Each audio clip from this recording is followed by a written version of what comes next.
I mean, like, part of me still feels like it's just weird to just not acknowledge the fact it's April Fool's, but it's just the way it is. It's April Fool's, Michael. We've acknowledged it. Good, glad. Good. I want to talk about the Mueller report. Oh, yeah. Well, you know what would be funny is if the Mueller report, it was like, we find no collusion. April Fools! That'd be hilarious. The thing is, with the whole report thing, I think it does remind me of the election in 2000. You know what happened there, of course. George W. Florida. Bush. Yeah. Yeah. George W. Bush won, or quote unquote, won Florida, and everybody Voting ran machines. with it because he said, his campaign said they'd won. And at the end of the day, it didn't really look like it. And it could be the same with this Mueller summary thing. So the Attorney General, who Trump likes, releases the summary. Everybody runs with it. Everybody's like, oh, no collusion. And then when the report comes out, it's like, okay, there's not enough to charge Trump with a crime, but there's a lot of so-called, I guess collusion would be the word used. That is my theory of what's going to happen. So what you're saying is that one person comes in and defines the entire narrative. Yes. A bit like what happened with my Facebook post where everyone accused me of being racist. Yeah, but the difference is you are actually racist. Yeah. April Fools. Maybe not. Back up, chump, you know Biggie Smalls rips it quick and kicks it quick. You know how black niggas get with the hoods for tees, with the boots with trees. Whipping trees, making crazy cheese. Hitting buckshots at niggas that open spots on the avenue. Take my loot and I'm bagging. Pimping hoes that drive Volvos and rodeos. Flash the roll, make a wreck in they pantyhose. Damn, a nigga style is unorthodox, grips the clock. When I walk down the crowded blocks, just in case a nigga wanna act out, I just black out, blow the motherfucking back out. That's a real nigga for you.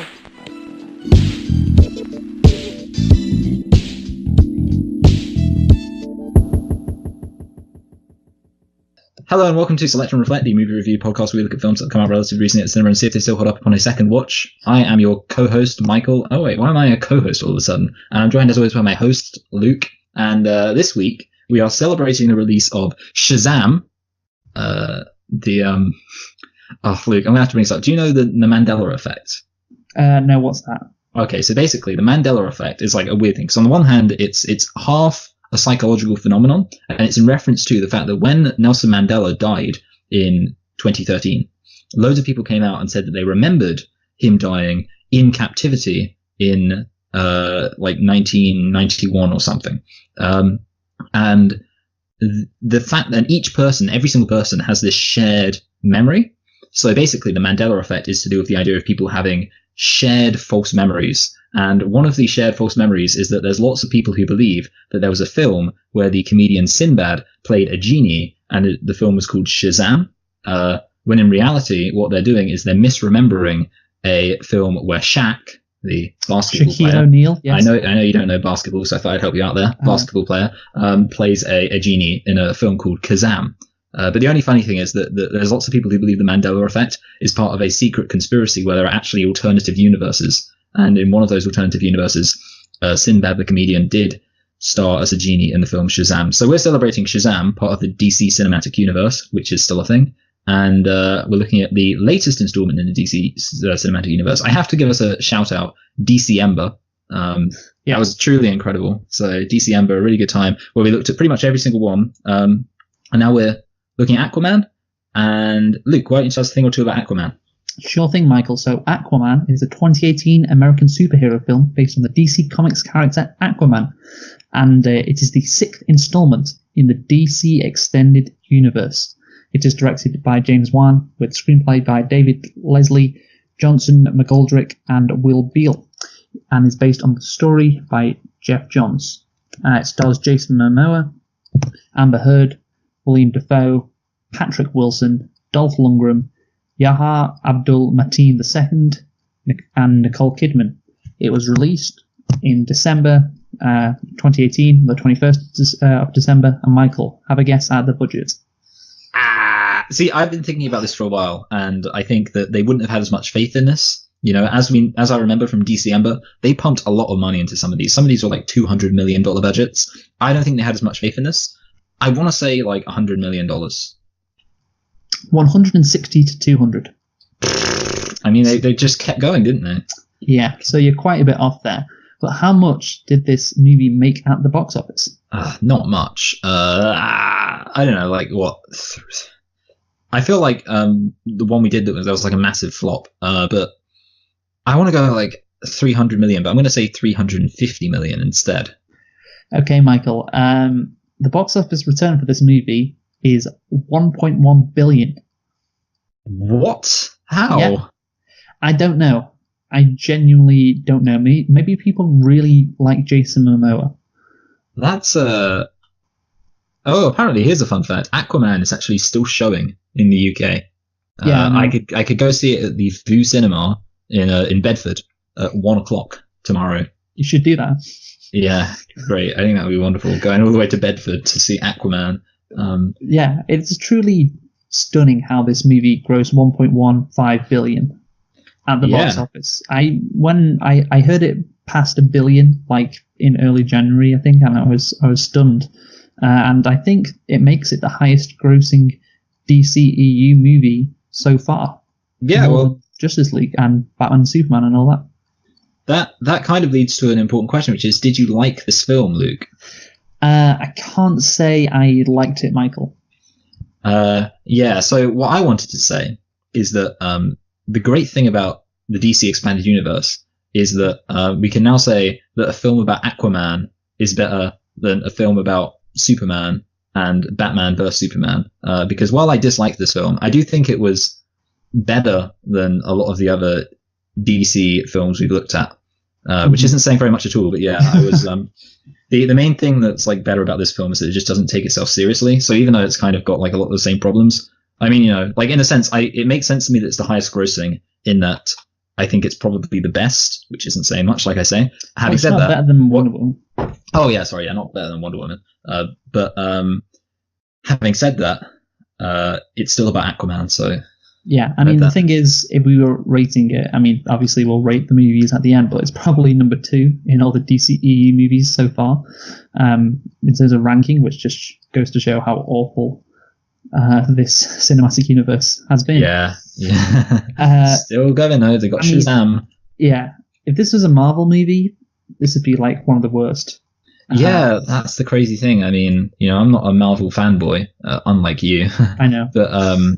But yeah, I mean, it's just kind of crazy. And you sort of, it's interesting, obviously we'll talk about it, just the things they did wrong. Because it's not like this film was as soulless and terrible as, you know, Zack Snyder's contributions. No, yeah. But anyway, but whatever, we have nitpicks, there we go.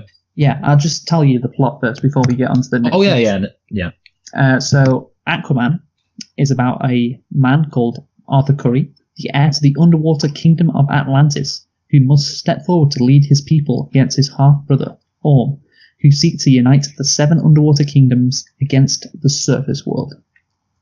So there you go. Yeah, good. Now, did you have nitpicks, Luke? Yes, Michael, I did have nitpicks. I had like a lot. How many did you have? No, you tell me first how many 2, you had. 3, 4, 5, 6. I had 7. I had 11. Okay, I get to go first then. Go first, go right, on. So, number 1, why did he bother? So Aquaman, he goes onto a submarine. He picks up a piece of sheet metal to deflect bullets, which, number 1, I don't think would work. I'm pretty sure that if my knowledge of Call of Duty serves me correctly, bullets go through sheet metal. Number 2, Aquaman, his skin is impenetrable to bullets. That's a fact we know about him. Or maybe it just bothers him.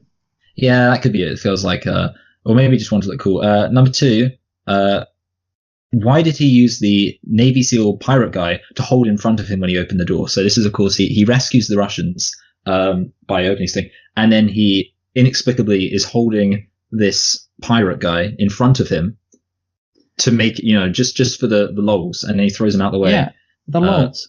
Yeah, I guess the lols. And then, okay, so this is a weird one. He's talking about how, so it's Willem Dafoe is saying, you know, you've only learned to fight on land. You need to learn to fight underwater. Let's see how much you remember. And then it cuts to them fighting on land, which doesn't make any sense. If it's about let's see how much you remember, it should have cut to them fighting on water, you know, so because they're on a beach. Stupid. That's actually a good point. Okay, got it. So there's a bit where in Italy they're being chased by these elite guards, and one of them jumps onto a kind of lower level floor while she's running across the roof, and then he is able to catch up with her, despite the fact that none of the other people above him are able to catch up with her, and he is running through walls, which I would just think would slow you down a bit, you know. You know what? That fight scene lasted so long that I can't even remember that. Yeah, I'll take your word for it. Yeah, there we go. Yeah, so a guy's running through walls and he's able to catch up. That's what matters. Okay, this one's another one. They get attacked by all of these monsters from the deep sea, and what's his name? Jason Momoa, Aquaman. His line is, "They're from the deep sea. They hate light." But as anybody who's seen Finding Nemo knows, deep sea creatures are actually attracted to the light, and that's why there's that, you know, that fish with like a bulb. Yeah, light on its bulb. Yeah, they come over. So actually, you know, that logic that they're from the deep sea, therefore they're not attracted to light, doesn't make any sense, because deep sea creatures actually are attracted to light. So that's a lie.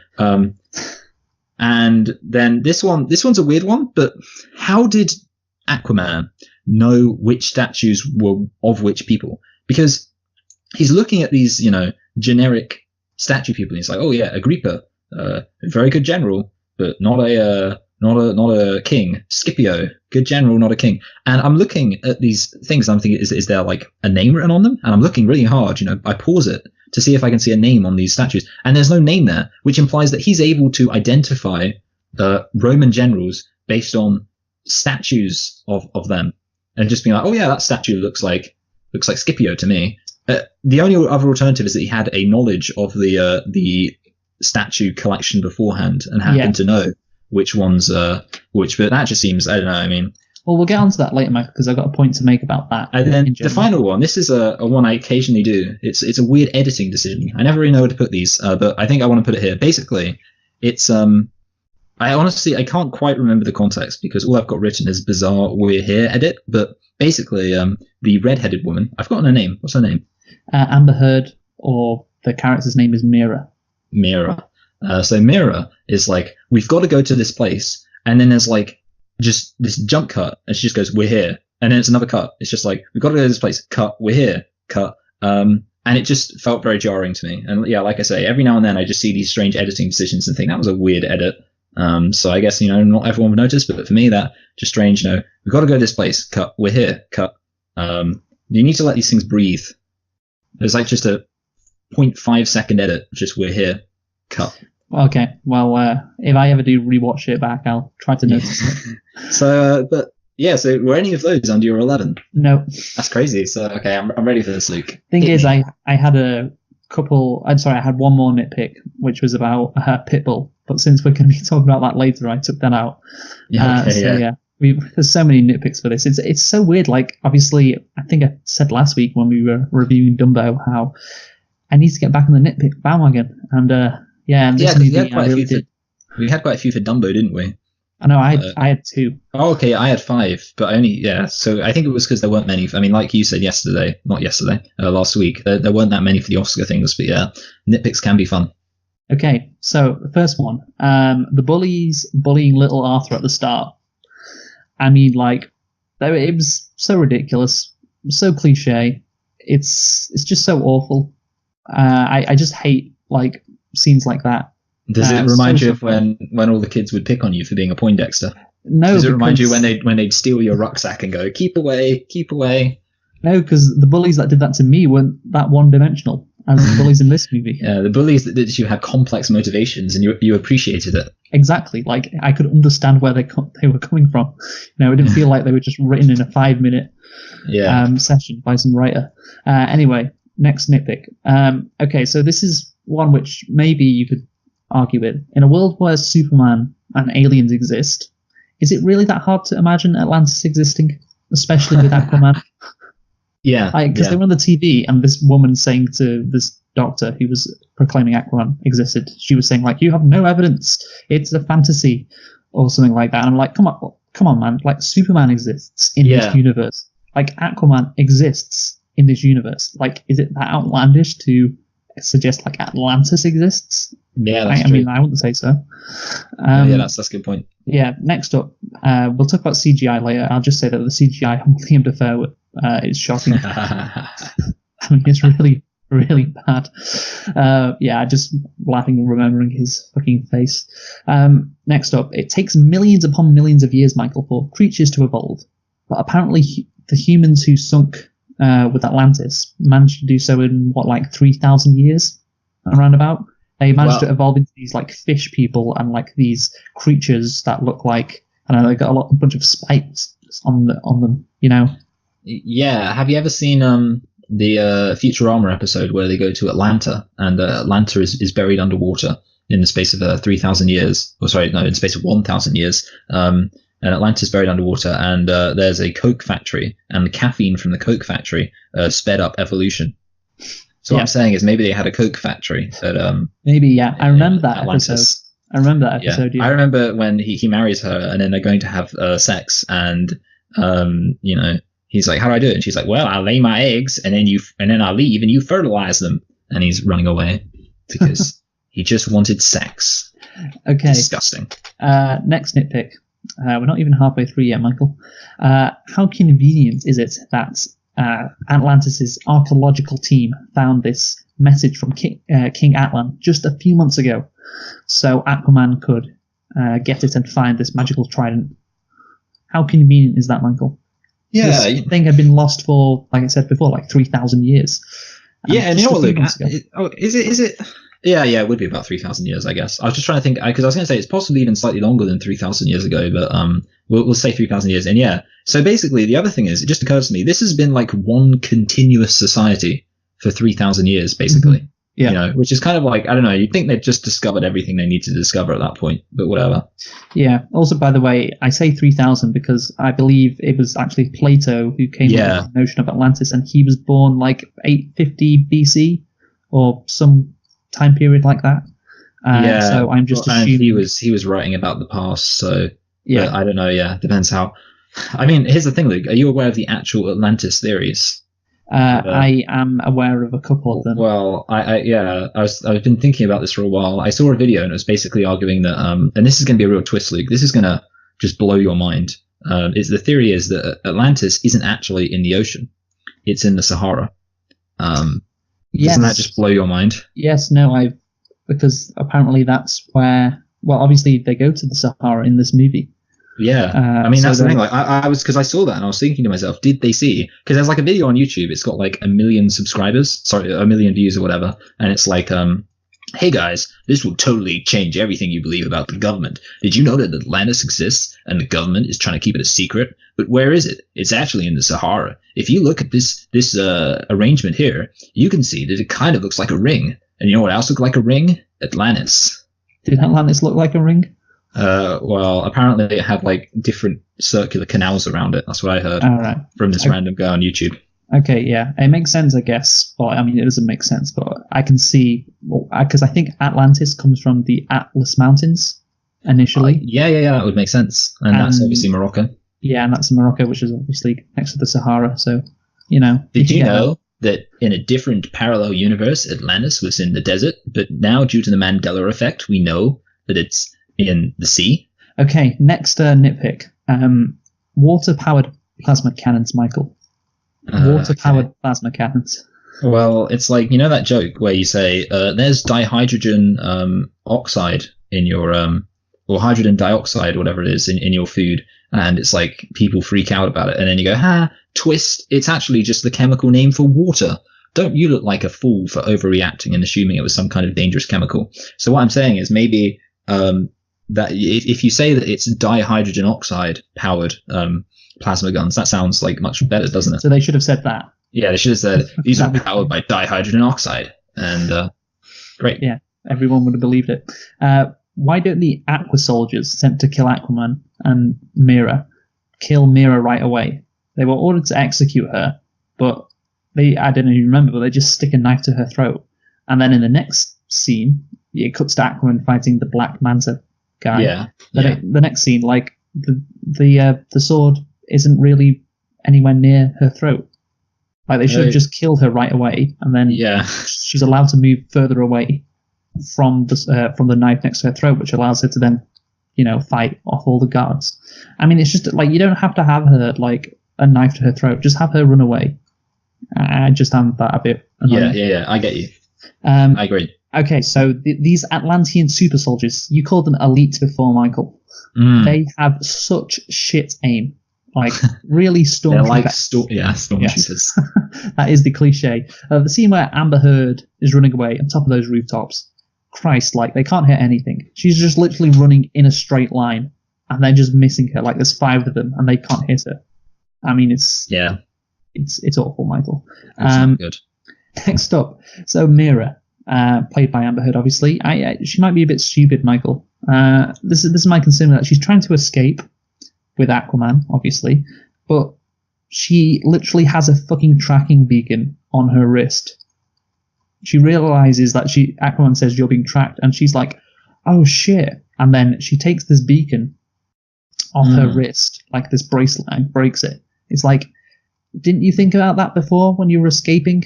Like, maybe you know how they're tracking you. You know, maybe, I don't know, throw the bracelet in the Sahara Desert. Maybe that would be a good idea. Maybe, this is my theory, Luke, okay? Maybe she didn't actually know that's how they were tracking her. She just immediately... It was one of those things... I mean, no, okay, you know, like sometimes you get reminded... There's something you can't quite think of it, and then the minute someone reminds you, it's really obvious. You're just like, oh, I can't think of it, man. What is it? Like, you know, in Harry Potter, where Neville gets the Rememberall, and it starts shining red because he's forgotten something, and he goes, the only problem is, I can't remember what it is I've forgotten. That's great. That's basically what she was like. She was like, I feel like there's something I need to do to make sure we're not trapped. Maybe this remember. Bright blue bracelet that's glowing on my wrist. Maybe that can help me figure it out. Okay, next up. This one, and again, another one which just really annoyed me. So Volko, who is obviously played by William Dafoe, so he's Orm's sidekick. He's kept around by Orm, even though Orm reveals that he knows he's been betraying him. And he knows he's been betraying him for like years. So why'd you keep him around? Yeah, I guess. Does he actually say he knows he's been betraying him for years? Yeah. Really? Says, okay. Oh yeah, because he says, "I know." Yeah. That's right. Yeah, you're right. It's just like maybe he's just that good. He gives that good advice. Like he gives such good advice that he's like, "Oh man, I mean, I know he's kind of betraying me, but." He gives such good advice when he isn't betraying me. He's a valuable member of the team, and I can't get rid of him. No, that's the thing. Like, I was thinking of putting this in the plot because it's just such a ridiculously stupid scene. It's so Aquaman and Amber Heard, they're doing stuff. It cuts back to Orm, and William Dafoe's next to him, and Orm is like, I know you've been betraying me, blah blah blah, for ages, and then he tells the guards to take him away. It's like, well, if he had been told beforehand, like, oh, guess what? We just saw William Dafoe talking with Aquaman, and it seems like they're pretty close. You know, you might want to check up on this. And he says, okay, yeah, let's do that. But it's just nothing. Yeah. It's just like, oh, all of a sudden, because we need conflict, we need conflict. We need William Dafoe to not be on his side in the final battle. We need Orm to discover that he's being betrayed. It just makes absolutely no sense. And it's clearly one of the elements when they were writing this movie where they just forgot about. They were like, oh yeah, how are we going to deal with this problem? Let's just say he's figured it out. Yeah. Okay, next up, how does Aquaman's mom know Arthur is Arthur? He looks a bit different to how he looked when he was a baby, right? Yeah, I think it's one of those problems with well, he was like 4 when she left, wasn't she? Yeah. But okay, here's my thing, okay? I mean, maybe it was like the way he looked at her, she sensed it in his eyes. What about that, Luke? You know, because if I saw my mum for the first time in I don't know, how old's Jason Momoa? Jason Momoa, I think it's probably like 32. So let's say it's been 30 years. I see my mum for the first time 30 years. And obviously, because he knows it's his mum, because she hasn't changed. She looks no older at all, in fact. So then he looks at her and he kind of senses it, and he's like, wow, I can tell this woman is my mum. And then she's like, oh, I can tell from the way he's looking at me that he can tell I'm his mum, therefore I can tell he's my son. Okay. Nailed it. Right. Fine. Fair enough. I'll give you that then, Michael. By the way, a sequel for Aquaman 2 is set to be released in 2022. And a horror-themed spin-off, The Trench, is also in development. Oh, that's so cool. You know what, Luke? I'm not kidding here when I say that when they get attacked on that trench thing, I was thinking, this is just a universe where, like, somebody can, go on a pleasure, like, some people can be going on a cruise or something, a nice little cruise, and then they happen to stop at the wrong point in the ocean, and suddenly they're being assaulted by, like, hundreds of monsters. And presumably that's just, like, a thing that can happen to anyone, And I was like, that's like, that's just a crazy implication of this universe. Like, there's all of these awesome ship stories, sailor stories that you never get to see be played out. And you know what, Luke? I genuinely think that could be an entertaining film if they just have like a film that's got nothing to do with superheroes and it's just about some people on a boat and they start getting attacked by these horrible monsters. That would just be so awesome, epic. Okay, so now we have done with all the nitpicks of. Yeah, Luke, I actually came up with one while you were talking. Oh wow! So like these elite soldiers. She's just able to reach around it and unscrew this like valve thing, and all of the water comes out, killing him pretty much instantly. Or not necessarily. He's able to shove his head in the toilet, which I guess is funny, but basically like incapacitating him. And all she needed to do was just reach around and unscrew this thing. Seems like a bad plan. Yeah. Should probably be slightly more, hard to unlock. There are a lot of nitpicks in this movie, and it just feels so good to go through some nitpicks again. I just feel. I remember when we did Lara Croft Tomb Raider, I had like 12 nitpicks. So yeah, it's good to be back, Michael. It's good to be back on the nitpick hype. So now on to plot. Yeah, we'll just go through it sequentially. Sequentially. Oh no, I was gonna. So okay. Okay, yeah. You can take the wheels if you like a bit. So there's three parts of the plot. So there's the Aquaman plot. There's the Atlantean War / politics plot. Oh, okay, yeah. And then there's the Manta Ray. What's he called? Black Manta? Black Manta, yeah. You know what, Luke? I referenced it in the last episode. It was really funny. I can't remember what I said. Towards the end of Dumbo, yeah. Yeah. The thing is, cool. I just want to say from the start with this movie, there's a lot of regular superhero like stuff, and it's kind of like fantasy stuff as well. So you a lot of that kind of shtick. You got like the King of Atlantis, the Triton of Atlant. You got to claim your birthright. You're the firstborn. A lot of like mythical talk. Throughout the whole movie, and that really it does feel like kind of Lord of the Rings-esque. Yeah, I mean it feels like I'll tell you what else it feels a bit like Game of Thrones, which is funny because Jason Momoa is in Game of Thrones. But yeah, like the whole thing of you're destined to take over the throne. And of course, you've got the idea of the evil guy who's usurped the throne. That's a classic. Yeah, the classic. So yeah, let's just start with the Aquaman. So part of the plot. So, I've got something to say right at the beginning because I have to say it. Fucking narration. The amount of just like narration at the beginning. You need to do that. Blew my... Yeah, the thing is, like, I think there was a point at which I was like, I don't know. I'm sure they could tell it a bit more visually. I mean, I guess so. But this movie is so long, and that's another thing with this movie we've got to mention. It is so long. There's three parts of the plot to get started with. Like this, I think it really helps in like a movie which is 2 hours and 20 minutes long to just narrate the stuff at the beginning. And you've got like that scene where he's with his mom and dad, and it's not really glossed over. It's a good like 6 minutes. Well, I like that. But yeah, I mean, my position officially is I just thought the pacing for the first. I mean, the problem is, like you say, it was very long. I think what they should have done is cut the Black Manta plot, basically. But we'll talk about that later. But, cut it and then expand other bits of it. I don't think you need to necessarily expand. Maybe. Well, okay. So, I mean, this is what my position is. And I was thinking about this in bed at night for the last week. I miss, like, superhero origin films. I know that's like a crazy thing to say, but it's like there was this big thing where every single film, they kept rebooting them. And every single time they rebooted these films, they came in with a new superhero origin film, and everyone hated it, and everyone was like, "Oh, I'm so tired of superhero origin films." But I was just thinking to myself, because you've got that scene with at the aquarium where he's being bullied, and the pacing is just like, and it's just so unnecessary. Like, because you're obviously talking about how stupid the bullies are and how unbelievable they are, but also, what did that scene even contribute? I mean, it basically just shows us that he's Aquaman. That's it. I mean, it doesn't. And the thing is, like, if they would have had, say, for example, we see the basics of his origin, and then we kind of get to know him a tiny bit more as a kid, And then we have that scene of him, in the aquarium, and it's like, and he realizes, we get to see him be like, wow, that was crazy. I wonder why that happened. Something like that. But instead, it's just out of nowhere, and it's gone. I mean, so they either should have, I mean, that scene in particular, they either should have not had it, or, made it part of a larger superhero origin film. There is no scene of him like discovering his powers.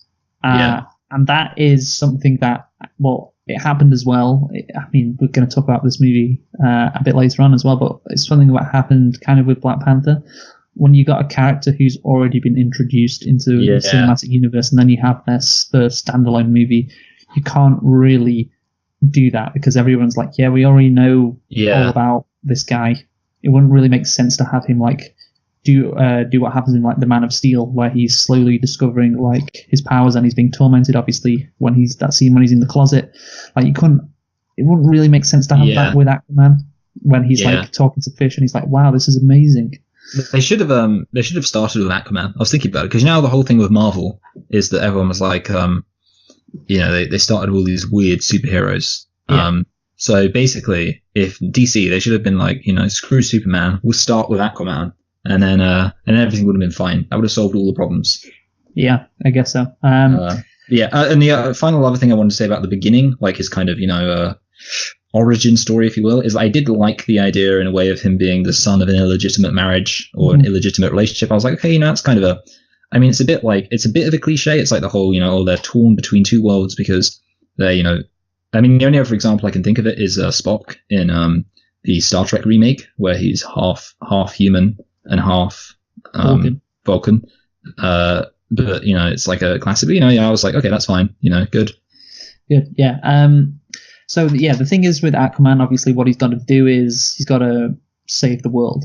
That's what he's got to do, and he's got to do that by trying to stop Orm from starting a war with the surface world, and obviously that's not going to happen. So he has to dethrone Orm and become king. That's what he's got to do. So that is his motivation. He doesn't want to do it, but he's got to do it.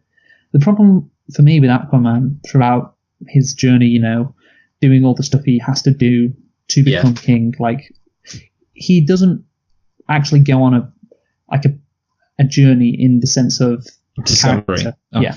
Well, he discovers a lot of things, but I mean, talk about his actual personality or his thoughts and feelings toward becoming king. So the issue is that he still doesn't want to be king, like right at the end. Remember when at the scene when he's talking to that massive monster? I can't remember what it's called. It's called Carathan? The Carathan, that's it. That is it, right? The Carathan. Yes, yeah. Yeah. Okay. So, and he says the fish monster, the Carathan, says, "Why do you want to be king?" And he's like, he says something like, "I don't really want to be king. I just want to do it so I can protect the people I love." He gives a speech kind of similar to that. And I'm just thinking, like, once he defeats Orm at the end in the battle, it's kind of like, well, that's my job done. Like, think of all the work he's going to have to do as king. Like, he doesn't seem the type of guy to, like, want to sit down in a throne and go through stuff. He seemed like more of a free spirit, as demonstrated in the beginning of the movie. Wouldn't it be better if he was trying to... Also, wasn't that demonstrated also in the Justice League when, if you remember, Batman goes to hunt him down, and he's the last one to show up. So he comes in and saves the day at the end because he's, obviously Superman's the last one to show up, but so that's how he's written, definitely. Yeah, so I think that's what you get with Jason Momoa. He's not the Aquaman from the comic books, is he? The one with the blonde hair. He's a guy who seems like he's a loner. He seems like he doesn't really care for authority. That should be his character traits. He doesn't want to be king, and he's still at the end of the movie. That hasn't changed. He still doesn't want to be king. So I think it would have been better if he was trying to defeat Orm so someone else could become king. I think that would have been better. That would have been suited to his actual character. Because, like, here's the thing. I mean, he should, if you're going to do this story of someone who doesn't want to be king, like he's like, no, that's not for me, then he should, throughout the movie, grow into it. He should realize that, and you could do this in various ways, have him realize that he needs to be king, maybe to bring Atlantis and the Earth together. Yeah, because after he becomes king, like, what next? What does he do? Yeah, like, I can see him within a week being like, okay, right, I just really want to go back to Maine, hang out with my dad and my mum and just get rid of all this. I was going to say, I think there was like a perfect opportunity in this film, to have this character who in the obviously Justice League. I mean, the problem is that so many of these films are so terrible that there's not really any point having an overarching, branching narrative. But just imagining for a minute there was a point having an overarching narrative. You can have obviously this guy who in the Justice League is a bit reluctant to be a hero, and at the start of this film is reluctant to be a hero. Slowly, like you say, learn that there is something to be gained from being a hero, and basically the plot is Aquaman becomes a hero. That could have been a really interesting plot that made it interesting. And to an extent there was an attempt to do that. In that I guess but the problem is it's literally almost like just a change in statements. At the beginning, he says, I don't want to be a king. At the end, he says, I want to be a king. But there's not a change in temperament or, apparent outlook or anything like that. It's such a perfect society. There's no real need for him to be a king. Yeah, because I guess the one thing you could say is that it's very punishing, not very merciful. And I guess that's the one thing he does change, so credit where it's due. But ultimately, it's like, I think it's not very well communicated that he's like desperate to save the world or anything. Desperate he's to change Atlantis or anything. Yeah, because in these type of movies, when you got a person who's like, no, I don't want to be king, and this person tries, like in this movie, it's Amber Heard tries to convince this person that no, you should be a king. It's often with the reasoning behind it is, your people are hurting. Your people are, they need to be free. They need to be liberated. In this movie, obviously, it's your people need to stop you. Or your people need you to stop them going to war. Which again, like maybe Atlantis supports going to war with the surface world. Like maybe that thing from Orm is quite popular. Like they all seem to like him when he comes out into the the arena. Yeah, exactly. I thought that was an interesting scene. Yeah, because it did make Orm, seem like a really good guy, which is funny. It doesn't make him seem like the villain or the bad guy, which is a problem, because then you're going into, okay, well, what if regular Atlanteans actually want this war with the surface world? Maybe they are tired of the surface world dumping all their garbage and pollution into their waters. And Aquaman is like, hey, guys, I'm the hero now, and I'm going to stop all that. I'm going to stop you from becoming... getting what you think should happen, or getting revenge on the surface world. Yeah. And then obviously they're like, geez, thanks. Yeah. He's like one of those bloody traitor politicians trying to keep us from destroying the economy in the UK. Hey, buddy, we want to destroy our economy. Aquaman is not a hero to the Atlanteans. Yeah, exactly. They don't care. Not, to him, he may be the villain because he's stopping them from asserting their will. Like, Luke? Maybe that's going to be what the sequel is about. Do you ever think about this? Maybe this is a genius setup. I can guarantee you this will not be what the sequel's about. Anyway, if it is, then I shall be truly shocked and surprised. That's the thing. Again, like he's meant to be who is he a hero to, Michael? Earth. This is Mum's. Yeah, well, he's a hero to the surface world, but he's king of Atlantis. That's what I mean when I say Earth, because I'm an Earth racist. Yeah, exactly. It's like that's what Earth is. Ain't none of those sea creatures. Yeah, he's a hero to the surface world, but he's not king of the surface world. He's king of Atlantis. Is he a hero to the Atlanteans? No. I mean, he could be. Maybe the people... No, he's not, Luke. He isn't. But, like, there's no... Just get over it. There's no evidence. It would be good if there was a scene with, like, him just talking to regular Atlanteans and just discussing about, we actually don't want to do this war. Just talking to regular people... And they're saying, my son could die or my husband could die, etc. And I don't want that to happen. Yeah. And so then it would be like, okay, he's maybe now a hero to the Atlanteans as well. And he wants to be king because he just doesn't have the motivation to save the surface world. He has a motivation to save Atlantis. So that's my major problem with the... I agree. I mean, like I kind of said, if it could have been a very potential opportunity for an actual, interesting story, and it could have been like he doesn't want to be a hero and he learns to be a hero, or he doesn't want to be a king and he learns to be a king. But obviously, The way, I mean, it's kind of like two things. Number one, obviously, he's not written to have that desire, and number two, there's no evidence that Atlantis really needs it. I do actually want to say one thing, which is kind of relevant, though not that relevant. Just because there's going to be another opportunity to say it. I'm very tired of the main character being skeptical about the MacGuffin cliche. This is kind of relevant to his whole like not wanting to be a king thing, where he's like a so-called Trident of Atlan. It's a bit like your whole thing about how everyone's skeptical of Atlantis existing, even though like why would they be? And in this one, it's like Trident of Atlan, even though like he literally hardly knows anything about the society. It's just I don't know. Like, that's the thing. Like the hero just automatically they always have to be skeptical about the MacGuffin. Yeah, so-called Lord of the Rings. Well, maybe I don't know. He does know quite a bit about the society. Oh, I guess. Well, he was just from his mummy. I mean, what do you remember? I don't remember anything. I don't even remember 9/11, and that was when I was 6. So think about it. He could theoretically not remember the 9/11 of his community. Yeah, maybe. Anyway, you summed it up well before. Like he's not written to have a desire to be king, and that is an issue. And also, there's no actual reason for him to be king of Atlanta, like in other movies where the protagonist does not want to be the king. It's like, he's like, oh, you have to do it to free the people, or to stop them being enslaved. He's just, like I said, the Atlanteans could be very happy with Orm, and very happy with Orm's war on the surface world. So one thing I like that he got the cool uniform. I thought that was I don't know. I mean, the thing is, like I say, it was a nice visual metaphor. The only problem is, as we said several times now, there wasn't really the story arc to back it up. But hypothetically, I was like, oh yeah, that's kind of clever, because obviously it kind of never even occurred to me until he started wearing the regular uniform that that's not what Aquaman usually looks like. And I was like, oh yeah, he's got the whole gold thing with the green pants on. And I was like, that's Aquaman. Great. Yeah. The thing is, they had to introduce him all dark first so that people would respect him. And now that everyone respects him, now that they $1.45 billion respect him, so not 1.5, it's $1.15 billion respect him.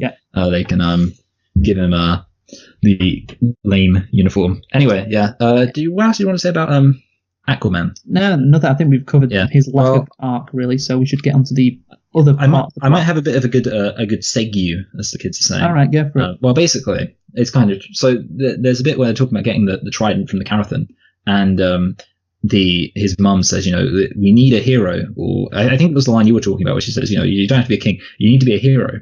And I literally did a double take because I was like, oh yeah, I'd forgotten this is a superhero film, because there's this whole like a lot of this, like you say, is more like a political, or not political, but like a mystical fantasy drama relating to almost like a fairy tale of the kings, and of course that's what I'm segueing. So therefore, Black Manta. No. So therefore, we'll talk about like the whole these oceanic kingdoms, the politics. What did you want to say about that? Because I've only got one thing. So well, I guess just in general, like obviously there's the Aquaman thing, but in the background there's a load of political stuff. Well, not really a load. There's some political stuff that's going on in the background of Aquaman that the movie doesn't actually pay much attention to. Like there's a few lines of dialogue and a couple of scenes here and there, about we need 4 of the 7 kingdoms to go to war with the surface world or something like that. And there's the battle with the giant crabs at the end, and there's the calling the fishermen cowards and all that. So there's a couple of lines of dialogue like that, and you could say it's a good choice. That there's not really that much context, because that's not what people are there for. They just want to see Aquaman spear a guy with his trident. I was there for that. Yeah, they don't really, want to see the Phantom Menace, like a movie which is meant to be an exciting action movie which gets bogged down in its politics. But I think I would like a bit more context. Like, for example, in the end, when they're battling the crab monsters, there's a couple of lines about it, and all of a sudden we're in this massive battle, which is the crescendo or the climax of the movie, when we're just battling wanted to say that people. Yeah, that battle was like really awesome in a way, because I was thinking to myself, like, there's so much you could kind of, because everyone says Aquaman is lame, and it's kind of true, but in the same time, there's a lot you can do with that context. It's basically like Finding Nemo, but with superheroes. You've got this underwater kingdom, and like the idea of having great summary. You can have like like say crab people, and the crab people are coming in. They've got these massive things, and like in theory, you could have like a whole thing just set underwater pretty much, and it could be all about the law and all the different things about Atlantis and the crab monsters and I don't know, maybe you could have like the trident, and there's a part of it from each of the 7 Atlantean kingdoms, and he has to go to all of the 7 Atlantean kingdoms, and then we kind of learn about them all, and then at the end there's a big battle. Like, oh yeah, I know King Crabman. I think we don't see King Crabman. Looks so funny. Exactly. Yeah. I mean, he's Scottish as well. It's great. like they literally, it's the final battle of the movie, and there's like hardly any context to it. Yeah. You're like, oh yeah, so he wanted to kill the fishermen because they're cowards, and then there's like he's talking with William Dafoe about, oh, Crabman will never submit to you, so we need to go to war with them, and that's it. And then you get this massive battle, which, by the way, looks kind of like the Geonosis battle from Attack of the Clones. Yeah, it does. Yeah, which is great. And yeah, it's just like, it would be nice if there was some more context. And I mean, at the beginning of Black Panther, because obviously Black Panther can be compared to this movie because you got this hidden kingdom with a load of different rules and, you know, archaic sort of. Obviously, in Black Panther, you got like 5. I don't know, are they kingdoms or they're just tribes? 5 tribes, I think they are. Yeah, it's 5 tribes. And they all can challenge the new king of Wakanda. Yeah, I think they should have just stolen that. Just like the crab kingdom will not challenge today, in that accent that I can perfectly do. So yeah, you have got some like similarities between Black Panther and this movie, and of course, what Black Panther did at the very beginning of the movie, Michael. What did Black Panther do? At the very beginning. Oh, yeah, you remember it had a narrative story? Yeah. See, that's the thing in a way. I mean, that's actually where I stand on this, Luke. I would have rather, because I kind of spoke about the narration and said, narration, more like crap-ration. But I'd have preferred if they had no narration about Aquaman, but just narration about the kingdom itself. Like, for example, just an idea, they could have had a narration where they explain the kingdom, and they explain maybe, for example, that the queen ran away. They could be like, and you know, the queen was destined to be married to King. What was the king's name? King Orcam, or it wasn't King Orm. The guy who came before King Orm. I don't know his name anyway. Oh yeah, something similar. King Aquaman's dad. Yeah, she was destined to be married to him, and then she ran away. Actually, it wasn't Aquaman's dad, was it? But anyway, destined to be married to him, and then she ran away. And then they can kind of cut from, you know, she ran away, and then they could cut to she gets found by the lighthouse keeper, and we have that whole relationship. And, you know, then we already know who she is, and you might not even need to have any narration. It'll be like, okay, you know, so they give me that. I now understand the kingdoms. I understand everything. Because I don't know, it's an interesting story in a way. I mean, that's why Plato invented it. That's why Plato accurately reported it, because Atlantis is real, guys. It's like an interesting story. The idea of a society that's so, it's basically just an allegory for the fool of societies, really. But I guess, I mean, the thing is, what you could have explaining all the kingdoms in Atlantis, you could just literally rip off Black Panther when the king or the tribes of Wakanda are explained, because the dad is telling you can have that story. It's like a bedtime story about Wakanda to his kid, and you can have Nicole Kidman tell that story, and it can be animated in the background. You could have her tell that story to her kid, to Arthur. To her kid, man. Oh god, that's great. So you could just literally rip off Black Panther, and it would have made sense. And it would be like, when at the end of the movie, Orm is battling these crab monsters, you could have some idea of like, oh, I know who these people are. I know why he has to battle them. Except it's kind of like, wait, what? What's he having to do? Oh, we're just fighting now? Okay, let's get into it. And I guess, like I said before, it's what people are there to see. People in those cinemas are not going to be like, wait, well, maybe some of them are, but overall they're just going to be like, just bring on the fight scene, bring on the battle, bring on Aquaman just killing people, and just bring it on. I don't really care about the political ramifications or the reasons for this battle. Let's just have it. And for me, I'm not like that, Michael. No, And I don't think you are either. Yeah, I demand fish politics now. Yep. I agree. I mean, the idea of like I say, the idea of underground sea kingdoms is pretty cool. Is there a line in this film where somebody says that they've mapped Mars more robustly than they've mapped the sea floor? Yeah, no, that was at the beginning. I thought so. Yeah, and that's like I think that's like a good kind of line to get across this idea that, you know, for all we know, Luke, there is a massive race of sea people living under the water. For all we know, Michael. For all we know. Yeah. So also, I just have a bit of an issue. This could have been a nitpick, actually. So the king, this is one of the kingdoms, King Nereus of Zebul, who swears... Is he the kind of ginger one? basically. Yeah, he's the father of Amber Heard. Got so you, he yes. swears an allegiance to King Orm's cause after he is attacked by that submarine. Yeah. So here's the thing, like, initially, you think with that scene, initially I thought, oh, well, that's obviously A setup, a false flag. Setting it up. Yeah, false flag attack. It's a false flag. Yeah, I think it would have been better if they had a school shooting at the in the Atlantis preschool. I want to see a cut to a fish Alex Jones just on Atlantis It could have TV. been called Atlantex Jones. Yeah. Jesus. A fish Alex Jones just going on about how the attack on King Orm and King Nereus was a false flag, and he's banging his fish. What are they called? Fin. He's banging his fin on the desk. Yeah. Hold on. Have you ever seen the Turning the Frogs Gay? Yes. They could have had that, but it'd be like, I don't like them putting chemicals in the ocean to turn the frickin' crab people gay. The crab people are being turned gay. That's why they won't fight. It's called a gay bomb. So yeah, I mean, it's obviously a false flag. I just said a false flag. A false flag. And King Nereus is stupid, and I initially thought not to realize that, because why would a random submarine from human beings just attack this meeting? How did they know where the meeting was happening? Why would they just have one submarine attack him? What would be the point in doing that? So King Nereus apparently just accepts that, yeah, okay, I was hoodwinked by Orm, but I don't care. Even though I appeared to be rejecting his points of view about needing to go to war with the surface world, all of a sudden, once that attack happened, which I now know was a false flag attack, I'm still on his side, even though I was against it and that attack could have killed me.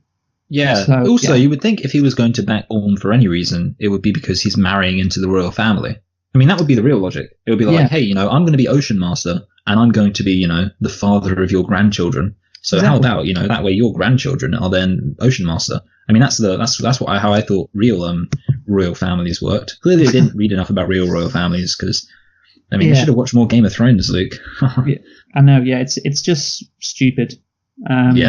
Also, I think can we just talk about Orm for a second, the villain? You wanted to go into that? I think. That's fine. Yeah, this is a perfect opportunity. Yeah. Do you want to have anything to say? Actually, surprise. Okay, so I guess the one thing we should say is that he's no Steppenwolf in a good way. He's not just I only want to destroy the world. In some sense, that you do have a identifiable thing, which is that the Earth is, or we are pretty crappy to the ocean. I mean, see, the thing is, in a way, it's kind of weird, but you've got all of this racial politics stuff going on in America, and Black Panther came out. But what's the other big thing, Luke? It's plastic straws. These countries becoming plastic free. And why I say, well, the ocean's filled with plastic. You ever seen that meme where it's like, my heart gets heavy thinking of that massive island of trash in the ocean, and then the person responds, yeah, man, England is a joke. Hilarious. That's shared by Irish people. Wait, they're an island as well. We could just spin it on them. I know, exactly. Yeah. Tell you what, and we've got Scotland attached to us as well. So we're technically, if you're just counting England, we're not an island. Yeah, exactly. That's Irish people are stupid. They are. Yeah. Anyway, so yeah, I was going to say your surname, but I can't, because then obviously I'll be doxing you. But anyway, I was going to anyway, yeah. So yeah, it's a relatable thing in a way, because it's like everyone now admits that we're being pretty crappy to the ocean because we're feeding all the fishes plastic, and basically that's what this film is. It's like hey, stop feeding my oceans plastic, and that's basically. I mean, like, that's the thing. It's kind of a weird thing to say, but it's like Captain Planet, except it's violent Captain Planet. Captain Planet comes along and he's like, hey kids, recycle. And Orm comes along, and he's like, hey, kids, stop putting trash in the ocean or I'll create a tidal wave. Yeah, I guess so. So yeah, in a way, it's bizarrely relatable, because he kind of feels like he's just a stupid, evil, bad guy, but it's kind of relatable. Well, here's the thing with Orm. I think his motivations are wrong. And it could be that his motivations are something different. It could be that he wants to hurt the surface world because they kind of forced indirectly the execution of his mother.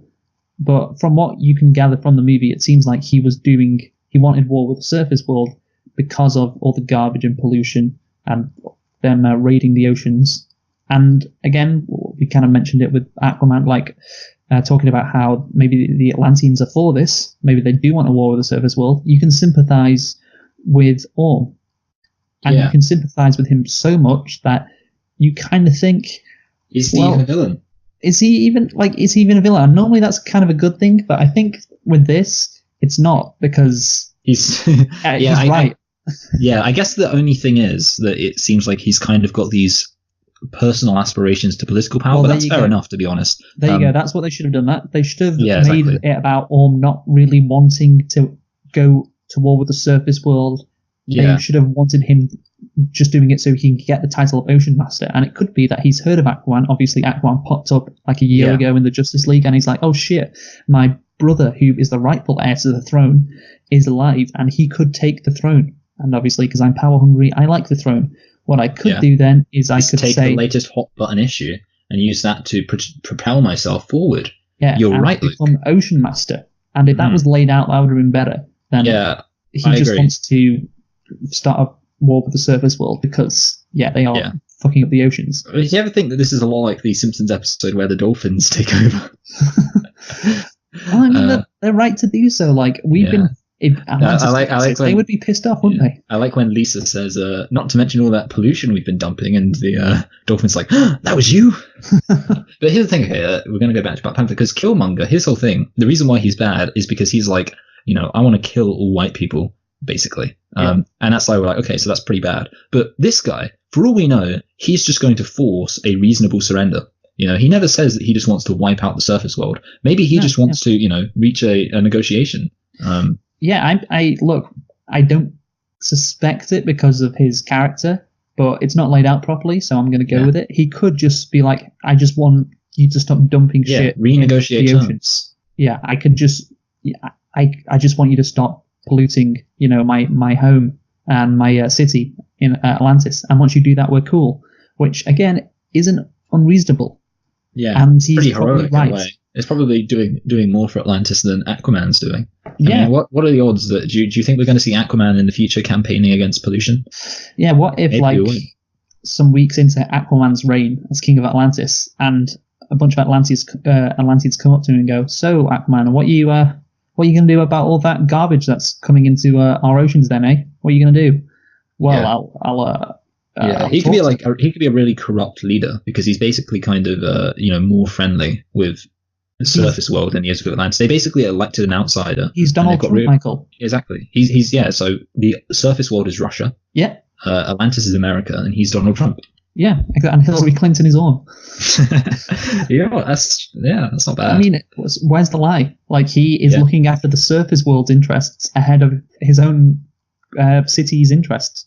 I mean, I mean, like we said, if you look at it from the regular Atlantean perspective, they could think, what, we've got a king that is actually his loyalties lie with the surface world, and that is obviously, I made the comparison to Trump, like Americans looking at Trump and saying his loyalties lie with like Russia instead of with America. Yeah. Exactly. You're right. So basically, we have no reason to believe Aquaman's a massive hero, and maybe Orm's not too bad. There is one thing I wanted to drop, actually, final possible thing on the kingdom, all that kind of subplot, unless you've got something else to say, which is, we mentioned this for Black Panther, and I guess we should mention it for this too.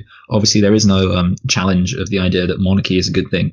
It doesn't quite matter as much in this, because Aquaman isn't written to be as, like, morally and politically conscious as, say, King T'Chaka is. But, T'Challa muscle. T'Challa. But still, I mean, we need more films. I think, how the Queen Elizabeth is one of those lizard people who controls the government. Yeah. Well, I think she's kind of saying, hey, you can't have, if you're going to make a film about monarchy, you can't have it end with the people wanting an election where they elect the head of state, because that wouldn't be good for me. I think they're forcing it. Yeah, but I mean, obviously, it's kind of a minor thing in this film with Black Panther. Black Panther. it's obviously a lot more about politics and society, and so therefore we talked about how a monarchy doesn't really fit in with the progressive sort vision of equality and freedom, that liberty. Wakanda projects.